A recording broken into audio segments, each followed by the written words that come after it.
Et en plus, je vais parler des États-Unis. Ben oui! C'est une chronique, une genre de chronique voyage de mon côté. En fait, je me suis dit que j'allais partager mon expérience de voyage dans cette destination que j'ai visitée à 6 reprises, la ville de Las Vegas, au Nevada. Ouais. Et là, je sais qu'on connaît pas mal de choses sur la ville. Là. Je ne vais pas développer trop là-dessus, sur ce qui est évident, mais en gros, il fait chaud, plein de casinos, tout est gros là-bas. Des bons restaurants, des shows du Cirque du Soleil que je conseille, bien sûr. C'est le party partout. Littéralement, d'ici 2-3 ans, il va y avoir une équipe sportive de toutes les ligues majeures américaines, puisque même le basketball et le baseball, vont se rajouter récemment. Bientôt, je veux dire. Donc, et moi, j'ai fait des activités un peu plus méconnues de la norme, si je peux dire, quand je suis allé dans mes nombreux voyages à Las Vegas. Puis je veux partager ça un peu avec vous pour qu'on voit un peu quelque chose de différent de ce qu'on connaît.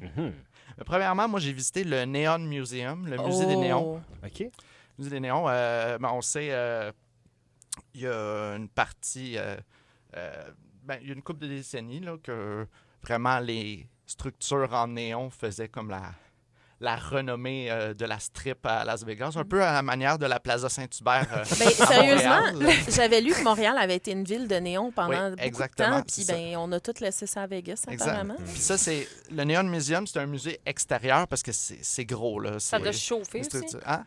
Ça doit être comme si tu mets tous des néons allumés dans une pièce. Non, c'est ça, c'est qu'ils sont pas allumés. Non, c'est un barbecue aussi. Mais oui, c'est vrai que...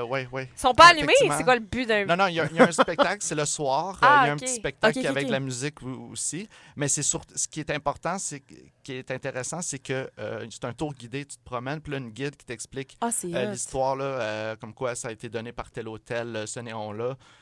Puis l'histoire derrière l'artiste qui a créé le néon, l'hôtel, un peu. Tu découvres un peu l'histoire de la ville, du gambling un peu aussi, des casinos, tout ça, à travers une institution artistique là, quand même impressionnante. Justement, je me disais, si on aurait ça à Montréal, tous les néons qui étaient à la Plaza Saint-Hubert dans un musée, ça serait super intéressant, moi, je trouve. Là. Je pense qu'il y a un aménagement de parc à être revu. Là, oui. Là, ça serait vraiment cool. Laisse faire le musée Grévin. Ce qui est le fun à savoir, c'est que tous les néons, c'est des dons. Eux, ils vivent grâce à ça. Ils vivent grâce au fait que tous les néons ont été donnés par les hôtels, la ville de Las Vegas, puis c'est ça qui fait survivre le musée. Oh, wow. C'est sûrement plus écologique aussi que d'écrisser dans le Oui. On récupère pour trouver une deuxième vocation à quelque chose qui appartient au passé, donc très bonne chose. J'ai visité le Pinball Hall of Fame, le temple de la renommée du pinball. J'ai eu la chance. C'est vraiment un entrepôt géant rempli de machines à boules. Il y en a des modèles qui datent d'aussi loin que... parce qu'en français, on dit machine à boules. Je sais, mais moi, dans ma tête, là, moi, je suis là, puis je boule à la radio. Là, moi, je suis folle. Là. Il y a des modèles qui datent d'aussi loin que la fin des années 50, donc au début là, des machines à pinball, puis des arcades en tant que telles. Puis il y a des modèles qui datent d'aussi près que les années 2020.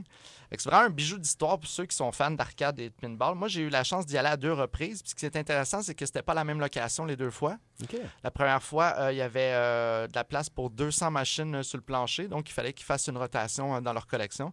Là, ils ont déménagé depuis 2021 à un nouvel endroit où toute leur collection de 700 machines à pinball est sur le plancher. Oui, moi aussi, ça me... Ah, ben tu t'en vas là-bas dans l'optique que tu t'en vas pas passer tes 25 cents. Parce que OK, parce que tu as le droit là, de jouer sur les vieilles machines. Tu joues. Oui, c'est ça. C'est pas juste un musée que tu regardes. Là. Il y a un petit côté, des petits panneaux historiques pour les vieilles machines, mais c'est vraiment pour pouvoir jouer. Ah, c'est eux. Tu arrives là avec tes 25 cents, 50 cents, puis tous les profits... eux, là-bas, ils vivent principalement à cause des donations puis du travail bénévole de leurs employés. Tout leur profit s'est remis à l'Armée du Salut. Wow. Donc, j'ai eu bien du plaisir là-bas. Une de mes activités préférées à Vegas, c'est le Kiss Monster Golf. Donc, un mini-golf glow in the dark thématique de Kiss. J'ai pas besoin d'aimer le groupe Kiss. OK, ouais, non, moi, je pensais que c'est une affaire de pas de consentement. Tu essaies de faire un pot, quelqu'un vient donner un petit bec, ça joue. Là. Pardon. Le mini-pop de Tag Barbecue, non? C'est ça. Dans un parc près de chez vous. C'est vraiment un mini-pot avec décoration thématique de Kiss. T'as l'histoire du groupe Kiss dessinée et sur Glow les in murs. the Dark. Ouais. Ah, ben Moi, ouais. je suis fan des deux. Je suis fan de Kiss, je suis fan de Est-ce que mini-golf. ça joue de la donc, musique c'est- en C'est boucle? juste là? du Kiss C'est qui Detroit joue, Rock City en sur boucle. une playlist. C'est juste du Kiss qui joue. Oui. Puis en plus, adjacent au mini-pot, t'as le musée de Kiss avec plus de 5 salles remplies d'objets de collection de Kiss, gracieuseté de Gene Simons, le bassiste. Puis là, on a de tout là-bas. Là. N'importe quel objet de promotion du groupe Kiss qui a existé est là. Là. On passe aux t-shirts, aux posters, des motocyclettes, des boîtes de condoms, du café, du vin et, le plus incroyable, le cercueil de Kiss. Ah, Ça, c'est de la bonne Ça, merde. c'est-tu tout disponible à acheter ou c'est genre des trucs qui ont été... C'est la collection personnelle de Gene Simon, mais c'est toutes des affaires qui ont déjà été disponibles au public OK, fait que... depuis les 50 dernières années. Si tu veux ouais. un cercueil Kiss, tu checks sur Kijiji. Ça sur se peut, eBay. ouais. Mais C'est ça. j'imagine que ça coûte assez cher. oui, on revend Ouais. sur eBay. Là. Fou. Les enchères. S'il y en a qui sont crinqués et qui veulent faire de la route pour voir une merveille de la nature, moi, je vous suggère de faire la route pour aller au Grand Canyon, comme moi j'ai fait. Il faut être motivé parce que c'est quand même 4h30 de route à partir de Las Vegas. Il faut traverser 2 États. Mais honnêtement, c'est tout simplement merveilleux, le Grand Canyon. Là. Je me souviens plus si c'est dans les merveilles du monde, mais si ce n'est pas, ça feel like it. Là. Tu te sens tellement petit là-bas, ça fait peur des fois, tellement c'est juste genre... C'est à perte de vue là, partout. Là. Puis, moi, je souhaite juste que vous n'arrive pas la même chose qui m'est arrivé. Parce que oui, tu peux y aller en autobus, tu peux y aller en hélicoptère. Mais moi, mon ami, on a décidé de louer une voiture. On n'a pas eu de chance parce qu'on a pas eu une crevaison 15 minutes après être parti du Grand Canyon. Oh shit. Puis là-bas, il n'y a pas de réseau cellulaire, il n'y a pas de réseau Internet.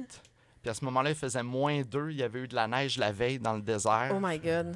Puis on était dans la partie nord du Grand Canyon, on était perdu. Donc là, on a roulé 2 km sur notre flat pour trouver un espèce de chalet où on a pu s'installer pendant 4 heures parce que pendant 4 heures, ma chum a dû passer son temps au téléphone avec la compagnie qui ne comprenait rien parce qu'on était au milieu de nulle part puis il n'y avait aucune solution. Oh my God. Il a fallu qu'ils nous droppent dans un hôtel pour la nuit à 1h30 de route. Le village le plus proche était à 1h30 de route d'où ce qu'on était.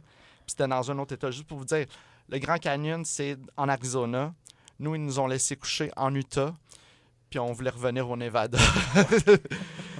Fait que, ouais, c'était pas la meilleure aventure. Non, en fait, non, jusqu'à la crevaison, c'était la plus belle aventure Oui, c'est ça, que j'avais exact. vécue Ouais, depuis mais mes là, voyages à Vegas. Mais après ça, c'était le calvaire. T'as une pour histoire vrai. de fou à raconter, Ouais, là. pas le choix, là. Ouais, mais c'est ça. Je suis chanceuse Mais t'en as fait un d'être numéro là de aujourd'hui. stand-up, d'ailleurs. Ouais, j'en parle un peu dans mon stand-up de cette histoire-là, en effet, ouais. C'est ça que ça sert, C'est là, ça que ça quand ça sert, va des pas bien aventures dans la comme vie ça. d'humoriste. Puis shout-out à mon amie Adélaïde qui était avec moi là-bas puis qui a vécu cette aventure-là avec moi. Donc voilà, ben c'est mes idées de trucs insolites À un faire peu au Nevada, à Las Vegas. particuliers à faire à Las Vegas si jamais vous avez l'occasion. Mais merci beaucoup, Voilà. Elisabeth.